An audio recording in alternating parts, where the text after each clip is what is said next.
Hi everybody, so it is Monday. That means it's time for Movie Monday, and then we're asked to pick an actor, an actress, and talk about 5 of their movies. And so I decided to talk about Daniel Day-Lewis, since he's one of the greatest actors that we've had, and he announced his retirement, and he's won 3 Oscars, which is unprecedented, amazing to do.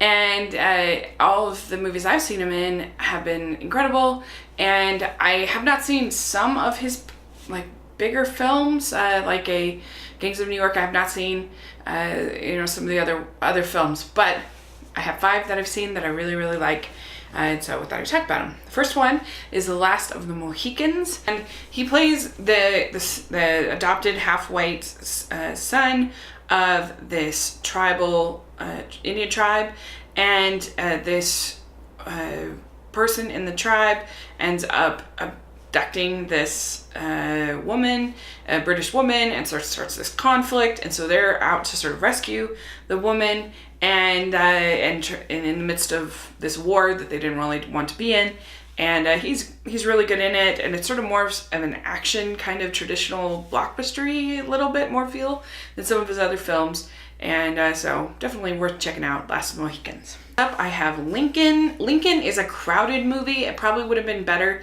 if it had been a mini-series. I could stretch it out, and really, there's probably 100 characters in this movie, between all of the congressmen that you get introduced to individually, that are passing the 13th Amendment, and of course Lincoln's family. Then you get to meet the generals and the people that are the sort of the spies, and there's just so many people that you meet in this movie, that it does feel a little bit cluttered, and it can be a little much sometimes. And I thought the score was very heavy-handed in it. It's a rare John Williams miss, in my opinion. It was like telling you how to feel all the time. But I think that he is amazing in this performance as Lincoln. He's so personable and friendly and funny, but he's also somebody that just commands respect and love. He's somebody that you can just imagine quickly, easily being loyal to, and very easily loving. And so he's great. Also, I don't really love Sally Field in the part. I think she seems too old compared to Daniel Day-Lewis. It just doesn't quite work. But I just think he is just so great that he elevates this. And of course, Spielberg is always great as far as the photography, the cinematography, and the directing and everything like that. I think he just maybe bit off a little more than you can chew, but it's still a watchable, entertaining, solid film. So I have There Will Be Blood, Paul Thomas Anderson's American epic.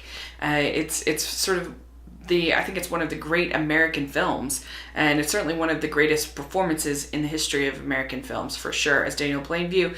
This is such a visceral, intense experience watching this movie. It is grueling, it is brutal, so I get that it's not for everybody, but it's a character piece. It's you get a sense of place and where you are, and it's a look at sort of the American capitalistic industry spirit, and sort of its dark side of it, but it's in a very relatable, scary way, and it's just mesmerizing to watch from point A to the whole thing. Like we watched it when we did the Best of 2007 podcast with me and my friend Conrado did that, and that was a lot of fun. So it's a very intense, gruesome experience, but it's something you'll never forget. Okay, so My Left Foot is about this man named Christy Brown who was born with severe cerebral palsy,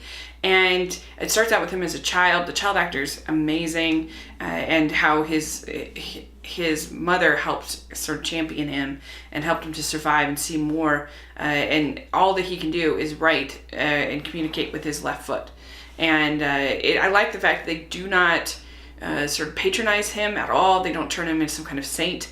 He's not a saint at all, and it's just a wonderful, inspirational portrayal. And I guess Day-Lewis is famous for his incredible method acting, and I guess he actually hurt his body the way that he forced himself to be sort of kind of shriveled down and hunched over and different things for the whole entire filming of the movie, and it does feel real. That I have is Room with a View. This is a Merchant Ivory film, and I love their movies. And this is a very small part from him, but I think it shows what a great actor he is, because he plays the fiance of this girl who ends up going to Italy and has this romantic experience with this man, this Italian man. And it would be very easy for him to just be complete flop, be complete, sort of pretentious moron.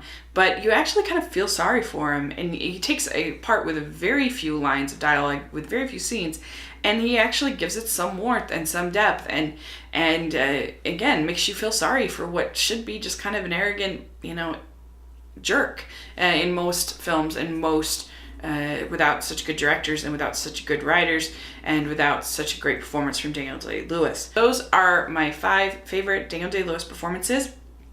Let me know what your favorite are. And I am going to, for my blog this month, I'm going to be reviewing the movie The Boxer, my blind spot pick. And so I'm really excited to watch that. So make sure you're following me over on my blog, and so you make sure you see that when I review. Every month I do a blind spot pick on my blog. So thanks so much. Please subscribe to my channel, and I'll talk to you later. Bye.